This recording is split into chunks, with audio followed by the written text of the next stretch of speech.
औज़ुबिल्लाहिमिनश्शैतानिर्रजीम बिस्मिल्लाहिर्रहमानिर्रहीम। Welcome back to BPSC APSC math centre. आज फिर हम एक important topic of complex analysis को हम डिस्कस करेंगे। सो अभी तक आपने चैनल सब्सक्राइब नहीं किया, सब्सक्राइब कर लें। Kashi integral formula for the derivatives. पहले हम देखते हैं कि काशी इंटीग्रल फार्मूला तो था हमारे पास, फिर बाद में Kashi integral formula for derivatives की हमें ज़रूरत क्यों पड़ी। डिफरेंस को अंडरस्टैंड करने के लिए फिर हमें काशी इंटीग्रल फार्मूला भी देखना पड़ेगा। हमने पढ़ा था काशी इंटीग्रल फार्मूला क्या होता है, क्योंकि अगर सिंगुलैरिटी की पावर 1 हो तो हम काशी इंटीग्रल फार्मूला अप्लाई करते हैं। ये फार्मूला था, हम इसका यूज़ बहुत अच्छा एग्जाम्पल के साथ अंडरस्टैंड कर चुके हैं। Point to be noted that Kashi integral formula हम तब यूज़ करेंगे जब हमें क्लोज्ड कंटोर के अंदर जो हमें मतलब जो भी गिवन कर्व दिया जाएगा, अगर उसके अंदर ही कोई सिंगुलैरिटी आ रही होती है हम इसका तब यूज़ करते हैं। ये मैंने पहले बताया था जब हमने काशी इंटीग्रल फार्मूला को डिस्कस किया था। और अगर इसी सिंगुलैरिटी की पावर भी मोर देन 1 आ जाती है, एक से ज़्यादा अगर आ जाती है तो हम Kashi integral formula for derivatives का यूज़ करते हैं। इसकी स्टेटमेंट देखते हैं कि काशी इंटीग्रल फार्मूला की स्टेटमेंट क्या है, हमें क्या इन्फॉर्मेशन दे रहा है। Suppose that function is analytic, function analytic and a simply connected domain D and C is any simple closed contour lying entirely within D. D के अंदर फंक्शन पूरा फंक्शन f जो है वो एनालिटिक है और C एक any closed contour lying entirely with in D, उसी डोमेन D के अंदर हमें एक क्लोज कंटोर दे दी जाए। Then for any point Z, any point मतलब ये एक ऐसा पॉइंट है जिसपे फंक्शन डिफाइन नहीं है, ये कोई भी पॉइंट हो सकता है। डिफाइन नहीं है तो इसका मतलब फिर हम एनालिटिसिटी की इसमें बात नहीं करेंगे, तो ये पॉइंट जो होगा हमारा इसे फिर हम सिंगुलर पॉइंट कंसीडर करके फिर नेक्स्ट क्वेश्चन इन पे बेस्ड क्वेश्चंस को सॉल्व करते हैं by using Kashi integral formula. और फॉर डेरिवेटिव्स हम तब यूज करेंगे जब उसकी सिंगुलैरिटी की पावर अगर मोर देन 1 आ जाए। तो जो होगा काशी इंटीग्रल फार्मूला का जो फार्मूला वो ये है कि F N Z naught is equal to N factorial over 2 pi iota integral F of ji over ji minus Z naught is the singularity whole raise to by n plus 1 D Z. यहाँ power जो हुआ करेगी singularity की वो n+1, अगर n+1 है more than 1 power होनी चाहिए, ये मैंने बताया था। अगर n+1 है तो हम n टाइम्स डेरिवेटिव लेंगे और n फैक्टोरियल लेंगे। इस फार्मूले को हम इस तरह भी लिख सकते हैं, ये जो फार्मूला है इसको हम इस तरह भी लिखेंगे कि integral F of ji over ji minus Z naught raise to power n+1 D Z equal, तो इधर जो डिवाइड हो रहा है उधर जाके मल्टीप्लाई हो जाएगा 2 pi iota F N Z naught. ये n जो है वो nth डेरिवेटिव है ओवर n फैक्टोरियल। हम इस तरह किसी भी इनक्लोज्ड इंटीग्रल की वैल्यू इस तरह फाइंड किया करेंगे जिस तरह हम काशी इंटीग्रल फार्मूला यूज़ करके आए हैं, और आपको अच्छे से पता होगा हमने उसको किस तरह से रीअरेंज करके उसको क्वेश्चंस में यूज़ किया था। सिर्फ इतनी इसकी राइट साइड को ही हम फाइंड करके वैल्यू कैलकुलेट करे थे जो भी हमें क्लोज्ड इंटीग्रल दिया जा रहा था। लेकिन अगर ये Kashi integral formula for derivatives में बस ये फ़र्क आ जाता है कि अगर सिंगुलैरिटी की पावर मोर देन 1 आ रही है तो हम Kashi integral formula for derivatives use करेंगे, अगर 1 आ रही है तो काशी इंटीग्रल फार्मूला यूज़ करेंगे, अगर मोर देन 1 आ रही है तो Kashi integral formula for derivatives को यूज़ करेंगे। एग्जाम्पल्स वैसे ही हैं सेम जैसे हमने काशी इंटीग्रल फार्मूला में पढ़ा था सारा कुछ, बस सिंगुलैरिटी की पावर ज़्यादा हो जाएगी और ये फार्मूला इस यूज़ करके हम वैल्यू फाइंड कर लिया करेंगे। मुश्किल नहीं है, सेम वही चीज़ है, कुछ इसमें खास नया नहीं है। इसमें बस डेरिवेटिव्स आ जाते हैं कि उतने टाइम फिर जितनी सिंगुलैरिटी की पावर होती है उससे कम फिर हमें उसके कम का एक फिर हम डेरिवेटिव्स लेते हैं। जिस तरह हमारे पास ये क्लोज का इंटीग्रल दिया गया है 6g² - 2g + 5 and g - 1 whole raised to power 3, जो हमारे कर्व दिया गया है वेयर c जो है यहाँ जो c है वो कर्व है, where C enclosing the point Z is equal to 1। मतलब ये 1 ऐसा मुझे कोई भी एक ऐसा कर्व दिया गया जो इस 1 पॉइंट को एंक्लोज करता है, 1 पॉइंट को कंटेन करता है। तो देखिए इसके सिंगुलर पॉइंट अगर निकालते हैं डिनोमिनेटर इज इक्वल टू 0 रख के हम पोल्स निकाल लेते हैं, जी - 1 इज इक्वल टू 0 रखेंगे तो z naught is equal to 1। ये मेरे पास सिंगुलर पॉइंट है और इस सिंगुलर पॉइंट की पावर भी मोर देन 1 है, तो हम Kashi integral formula for derivatives में यूज़ करेंगे। और अगर इसको मैं इस फार्मूले से कंपेयर करूं तो यहाँ जो मेरे पास n+1 होता है तो 2+1, तो मेरे पास ये n जो होगा वो 2 होगा। इसका मतलब फिर मुझे 2 टाइम्स डेरिवेटिव लेना पड़ेगा। f(n) f जिस तरह f prime of z, f double prime of z, जिसको प्राइम या डबल डैश भी पढ़ते हैं, f dash of z, f double dash of z, इस तरह भी पढ़ा जाता है। इस तरह ये डेरिवेटिव्स को ही डिनोट करता है। अब मुझे यहाँ ये फंक्शन है इतना एफ जो नोमिनेटर में होता है वो एफ ऑफ जी होता है। अब इस फंक्शन का जब मैं डेरिवेटिव लूंगी वो भी 2 टाइम्स डेरिवेटिव लेना है। F of ji is equal to 6z² minus 2z plus 5, then F prime of ji is equal हो जाएगा 12z माइनस 2। इसका सेकेंड डेरिवेटिव लें क्योंकि मुझे डेरिवेटिव 2 टाइम्स चाहिए, तो F double prime of ji is equal to 12। और अब इसके अंदर मैंने इस पॉइंट पे फंक्शन की वैल्यू देखनी है। मेरे पास फॉर्मूला है 2 pi f n of z naught, जो सिंगुलर पॉइंट होता है उस पे फिर पहले मैंने एन टाइम्स उसका डेरिवेटिव लेके फिर उस पॉइंट पर उस फंक्शन की वैल्यू देखनी है कि वो फंक्शन क्या वैल्यू देता है, फिर उसको 2 पाई से मल्टीप्लाई करके एन फैक्टोरियल पे डिवाइड करना है। मैंने अब डेरिवेटिव लिया, अब सिंगुलर पॉइंट पे उसकी फंक्शन की वैल्यू देखते हैं। Double prime of F double prime of 1 is equal to 12 ही आ जाए क्योंकि कॉन्स्टेंट है, जितना मर्जी इसमें जेड चेंज करते जाएं ये कॉन्स्टेंट ही रहेगा 12। तो नेक्स्ट अब मैंने 2 पाई से मल्टीप्लाई करना है इस वैल्यू को और एन फैक्टोरियल पे डिवाइड करना है। तो देखिए मेरे पास क्या वैल्यू आ जाएगी, 2 पाई ये into 12 over N factorial. N मेरे पास 2 है तो 2 फैक्टोरियल, तो 2 2 से कैंसिल हो जाएगा इज इक्वल टू ये मेरे पास 12 पाई ही इसका आंसर आ जाएगा। इस क्लोज इंटीग्रल की वैल्यू हम लिख सकते हैं is equal to 12 pi is the required value. इसमें कोई ख़ास चीज़ मुश्किल नहीं है, बहुत आसान चीज़ है, काशी इंटीग्रल फार्मूले की तरह ही है, बस उसका डेरिवेटिव लेते हैं 2 पाई से मल्टीप्लाई एंड फैक्टोरियल से divide. Very easy to understand and use, but it is very important for the exam preparation. Cauchy integral formula को अच्छे से अंडरस्टैंड करने के लिए मैंने 2 और मज़ीद एग्जाम्पल्स लिए हैं ताकि आप इस कॉन्सेप्ट पे आपकी अच्छी से ग्रिप बन जाए। चलिए देखें, मैंने लिया है इंटीग्रल, इसकी वैल्यू फाइंड करनी है। E raised power 2z over z plus 1 whole raised power 4dz about C where the curve C is mod of Z is equal to 2। इसमें ये जो मेरे पास एक सर्कल की इक्वेशन है और सेंटर जिसका 0 है, रेडियस 2 है। इसके क्वेश्चन को एवेलुएट करना हो तो आप सबसे पहले देखा करें कि क्या इसका जो सिंगुलर पॉइंट है उस जो गिवन कर्व है उसके अंदर लाई कर रहा है या बाहर लाई कर रहा है। अगर बाहर लाई कर रहा है तो उसकी value is equal to 0 directly आप बिना सोल्व किए ही लगा सकते हैं। और फिर आप अगर सिंगुलर पॉइंट उस कर्व के अंदर आ रहा है तो फिर आप काशी इंटीग्रल फार्मूला यूज करेंगे। अगर उस सिंगुलर पॉइंट की पावर मोर देन 1 आ रही है तो Kashi integral formula for derivatives का यूज करते हैं। सबसे पहले हम निकालते हैं इसका सिंगुलर पॉइंट। सिंगुलर पॉइंट देखें तो z माइनस जी नॉट रखें इज इक्वल टू, तो ये मेरे पास जी नॉट की वैल्यू यहाँ निकलेगी मेरे पास -1। तो ये -1 प्लस 0 बेटा -1 0 is the point, is the singular point.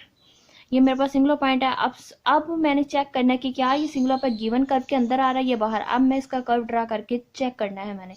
तो इस रेडियस 2 का और सेंटर 0 का जब मैंने कर्व लिया, सेंटर 0 है और रेडियस 2 है, तो देखें -1 जो है वो ये इस कर्व के गिवन कर्व के अंदर अंदर ही आ रहा है, अंदर आ रहा है। इसका मतलब ये सिंगुलर पॉइंट, फिर इस पे सिंगुलर पॉइंट पे हमें फंक्शन की वैल्यू फाइंड करनी पड़ेगी। फाइंड करनी है तो देखेंगे इसकी पावर भी मोर देन 1 है, यहाँ फिर Cauchy integral formula for derivatives apply होगा।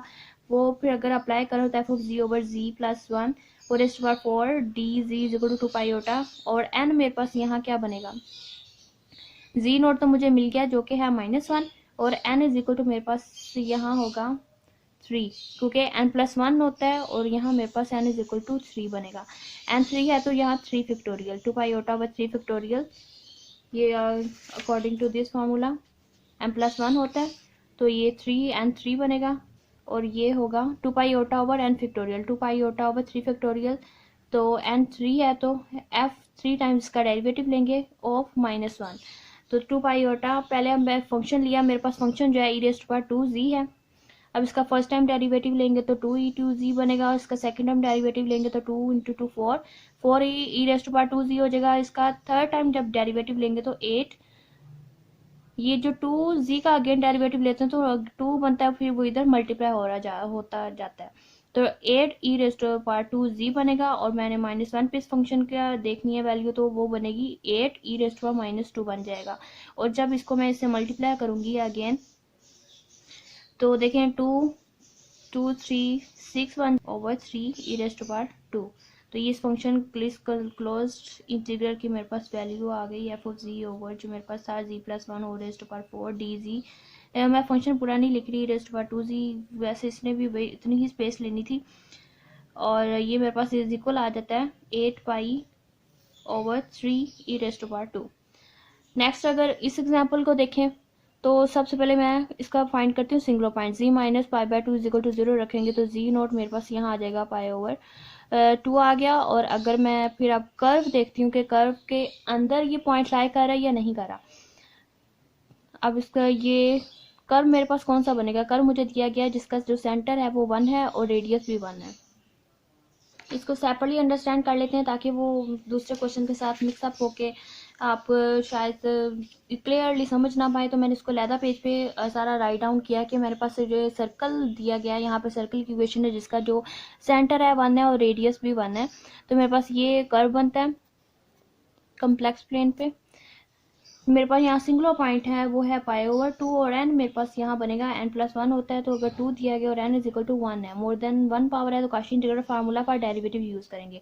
तो पॉइंट अब चेक करें, सिंगुलर पॉइंट जो मेरे पास पाई ओवर 2 है क्या ये कर्व के अंदर है या बाहर है। तो पाई बाय 2 देखें, पाई मेरे पास होता है 3.14 होता है, डिवाइडेड बाय 2 करेंगे तो मेरे पास आएगा 1.57 कुछ आएगा वैल्यू। और वो कुछ यहाँ पे सपोज कर लेते हैं लाई करती है, यहाँ मेरे पास सिंगुलर पॉइंट निकल आता है पाई बाय जो कर्व के अंदर ही है। अगर कर्व के अंदर है तो Cauchy integral formula for derivatives हम अप्लाई करेंगे। तो हम पहले फंक्शन का जो डेरिवेटिव होगा फर्स्ट टाइम 1 टाइम डेरिवेटिव लेंगे, फंक्शन एफ ऑफ जी जो है मेरे पास बनेगा जी कोज ऑफ जी। नेक्स्ट इसका डेरिवेटिव लेंगे तो इस पर प्रोडक्ट रूल अप्लाई करना पड़ेगा क्योंकि दो फंक्शंस का प्रोडक्ट आ रहा है। तो प्रोडक्ट रूल लगाएंगे तो साइन कोज जी का जो डेरिवेटिव होता है माइनस साइन ऑफ जी होता है प्लस जी का 1 कोज जी। अब इसके अंदर पॉइंट पे इसकी वैल्यू चेक कर लेते हैं। तो जहाँ जहाँ जी है वहाँ पाई ओवर 2 को रिप्लेस कर दें, माइनस पाई बाय 2 कोस sine pi over 2 plus cos पाई ओवर 2। कोस 90 पे 0 होता है, साइन 91 होता है, 9 ये नेगेटिव पाई बाय 2 ही इसकी वैल्यू आ गई। अब फार्मूला अप्लाई कर लेते हैं जो हमारे पास फार्मूला था 2 pi iota f n of z naught over N factorial. तो ये मेरे पास जो फंक्शन है z about c z cos of ji over ji minus pi over 2 whole raised power 2 d z is equal आ जाएगा मेरे पास 2 pi iota over N factorial means 1 factorial and f prime of pi over 2। तो 2 pi iota over 1 f prime of pi over 2 की मेरे पास value है negative pi by 2। तो 2 से cancel, negative pi square iota is the required value of this integral. Very easy है। आप मतलब कुछ इस तरह भी क्वेश्चंस आ जाते हैं कि आपको पार्शियल फ्रैक्शन भी अप्लाई करनी पड़ सकती है कि कुछ फैक्टर्स होते हैं, वो भी मैं एग्जांपल्स करवाऊंगी। फिलहाल अभी इतना ही है, पार्शियल फ्रैक्शन भी अब करनी पड़ सकती है। कुछ क्वेश्चंस आ जाते हैं जो डायरेक्ट में मतलब उनके जो फ्रैक्शंस हैं लैदा नहीं उनके फैक्टर्स हो रहे, तो हम पार्शियल फ्रैक्शन अप्लाई करके उनको लैदा करके उनका सम बना के फिर 1 बाय 1 हम चेक उसके सिंगुलर पॉइंट चेक कर लेते हैं कि क्या कर्व के अंदर है या बाहर। जो कर्व के बाहर होते हैं उनकी इंटीग्रल वैल्यू 0 हो जाती है, जिनके अंदर होते हैं उनको यही सेम ऐसे ही फार्मूला लगा के उनकी वैल्यू कैलकुलेट कर ली जाती है। कॉम्पिटेटिव एग्जाम की प्रिपरेशन मैं करवा रही हूँ तो उसमें इतने लेंथी क्वेश्चंस नहीं आते कि आप पार्शियल फ्रैक्शंस करें फिर उनको चेक करें फिर उनकी वैल्यू कैलकुलेट करें। इतने लेंथी क्वेश्चंस नहीं पूछे जा रहे होते, तो मैं इसलिए फिर उन लॉन्ग क्वेश्चंस को यहाँ स्किप कर रही हूँ। अगर आप प्रैक्टिस करना चाहते हैं तो कोई भी कम्प्लेक्स एनालिसिस की बुक देखें और उधर से ये क्वेश्चन और टॉपिक्स का आप प्रैक्टिस कर सकते हैं। फिर भी अगर आपसे ना हो, कन्फ्यूजन हो, तो आप पूछ सकते हैं। और ये मैंने जब कॉची इंटीग्रल फार्मूला लगाया था तो इसमें ये एग्जाम्पल थी। अब इसी से ही देख लें तो मैंने ये एक एग्जाम्पल ली थी जिसमें ये जी ओवर जी स्क्वायर प्लस 9 डी जी, और मैंने यहाँ जो कर्व ली थी जी माइनस 2 ओटा इज इक्वल टू 4। तो देखिए कि यहाँ जी स्क्वायर प्लस 9 है। अब इसके मैंने किए यहाँ फैक्टर जी माइनस 3 ओटा जी प्लस 3 ओटा इसके बनते हैं। अब इसको मैंने सेपरेट करके अब इंटीग्रल अप्लाई करके इसकी वैल्यू कैलकुलेट करनी है। तो ये सेपरेट तभी हो सकते हैं by using partial fraction apply की तो 1/2 integral z minus 3 iota d z and 1/2 z plus 3 iota, इसके दो फैक्टर्स। इसको इस तरह से मैंने इसके पार्ट्स बना दिए। पार्ट्स बना के फिर अब मैंने ये चेक किया क्या ये सिंगुलर पॉइंट कर्व के अंदर है या बाहर है। और जी माइनस अब यहाँ जो कर्व बन रहा था सेंटर इसका 2 है और क्योंकि 3 ओटा पॉजिटिव 3 ओटा कर्व के अंदर लाई कर इसकी वैल्यू हम इसी इंटीग्रल पे फाइंड करेंगे, वो आ जाएगी हमारे पास 1/2 एक होगा। और क्योंकि ये भी बाहर चलता जाएगा 2 pi iota into F of 3 ओटा प्लस 1/2। अब देखें ये -3 ओटा बनता है, -3 ओटा तो कर्व के बाहर लाई कर रहा है इसलिए इसकी वैल्यू ही 0 हो जाएगी। कर्व क्योंकि जो कर्व के अंदर लाई नहीं करते पॉइंट कर्व के बाहर लाई करते हैं तो उसकी integral value according to Cauchy Goursat theorem उसकी वैल्यू 0 हो जाती है। तो अब ये क्योंकि यहाँ पॉजिटिव 3 आयोटा के अंदर लाई कर रहा है ये सिंगुलर पॉइंट, इसलिए हम इसकी वैल्यू फाइंड करेंगे by using Kashi integral formula. तो इसकी जो वैल्यू आ जाएगी एफ ऑफ 3 आयोटा पहले मालूम करेंगे, फिर इन दोनों को तीनों को मल्टीप्लाई करेंगे। यहाँ जो मेरे पास फंक्शन है F of ji is equal to z है, तो एफ ऑफ 3 आयोटा मेरे पास 3 आयोटा ही आएगा। तो मेरे पास हो जाएगी 1/2 2 पाई आयोटा इंटू 3 आयोटा, 2 से cancel, iota into iota iota square, तो ये मेरे पास आ जाएगी -3 पाई is the required value of this integral. हमारे आज के लेक्चर में शामिल तो नहीं था, लेकिन क्योंकि ये काशी इंटीग्रल फार्मूला में स्किप हो गया तो मैंने इसलिए इसको दोबारा करवा दिया। Point to be noted that अगर यहाँ सिंगुलर पॉइंट की अगर पावर मोर देन 1 होती तो हम Kashi integral formula for derivative भी यूज़ करते, तब अगर पावर ज़्यादा होती।